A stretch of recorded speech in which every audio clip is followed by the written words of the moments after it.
What's up, man? It's your big brother K-Rino. And check it out, man. I want to talk about good old U.S. Senator Lindsey Graham.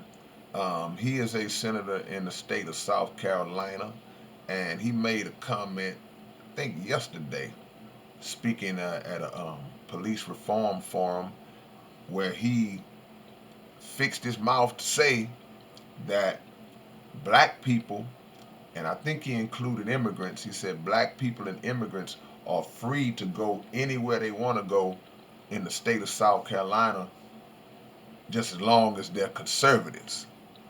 So before I go into this, I want to tell everybody that I'm not talking about this for you to be shocked and appalled and, oh, I can't believe you. No, no.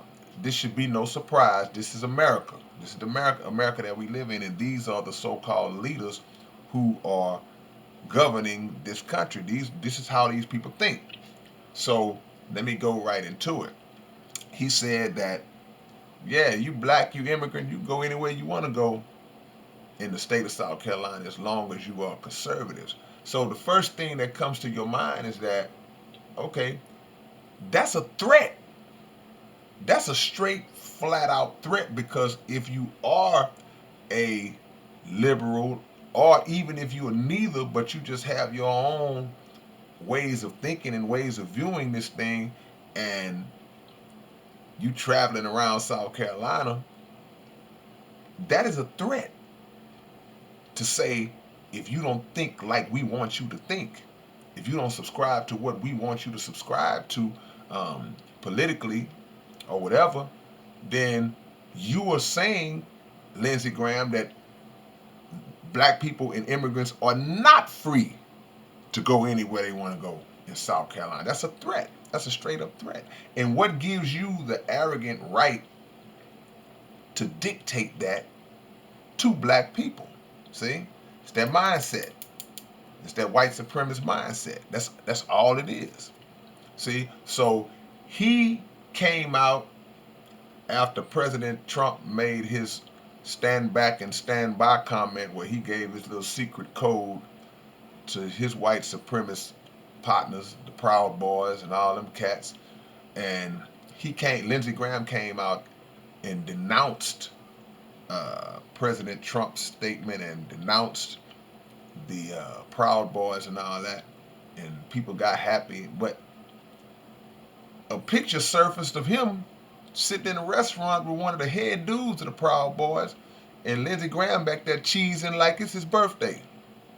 So don't be fooled by the public denunciations that these guys make, because those denunciations are usually issued as a way to make black people and people of color think that, oh, well, no, he's not racist, he's good.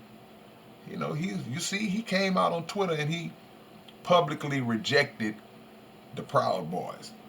Trump is a little different. Trump can't make himself not be Trump. He couldn't say it. He couldn't just, when the moderator said, "Well, you publicly denounce the Proud Boys right now," he couldn't do it. He had to give a code: stand back and stand by. You know, that's a whole nother story. But Lindsey Graham is one of the snakes that will try to give the appearance that they're not poisonous, but in reality they are. But he couldn't help himself at this forum, and he actually fixed his mouth to say that. South Carolina is an interesting state because it's always been one of the most racist states in the country. I think about the Confederate flag. The current design of the Confederate flag that we all know today, that design came from a congressman in South Carolina. He's the one who did the graphics on that. His name is William Porcher Miles, and he's the one who did that.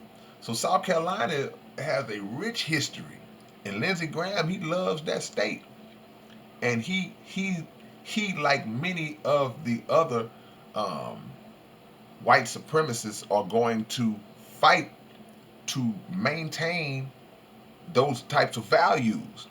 And they'll tell you straight up, look, if you black, you have to play the game that we play, and we'll allow you to play with us. We'll allow you to play with us if you play the game that we play. So in the conversation about police reform, he went on this thing where he started talking about how bad he feels for the police and how the police are being made to be the bad guys, and it's just a shame how the police are treated. And he said, you have no idea what it's like to be a cop. Okay, well, Mr. Graham, you have no idea what it's like to be a black person or a person of color in this country and is hated, harassed, brutalized, and murdered just because you are who you are. But you don't care about that. So I don't want any of us to be surprised nor be fooled by any of the smoke screens that these cats put up in their bids to maintain or gain office. Because Graham's in a close race right now with for that seat with a black guy, and it's real tight. So he's fighting to keep that seat in any way that he can. But sometimes when you just got that racist spirit in you like that, they can't help themselves. It's gonna come out. It's gonna spill out. And then those who support them, much like those who support Donald Trump, will come back and try to do damage control to tell us that, well, he didn't mean it like that. See, y'all don't understand what he was saying. Again, y'all got to come with some new material, man. Because at some point, you got to start looking at things for what they are. And so, Lindsey Graham, I won't say welcome to the club because you already been in it. But for those who may have been fooled by you, I hope that we can now see the mask get snatched off of you. So that's what it is, man. I know y'all don't really like these political discussions, but please feel free to like, comment, subscribe. Anything I forgot, drop it in the pot, and I will gladly accept it and acknowledge it. All right, man. It's your big brother K-Rino. One love, man. Peace.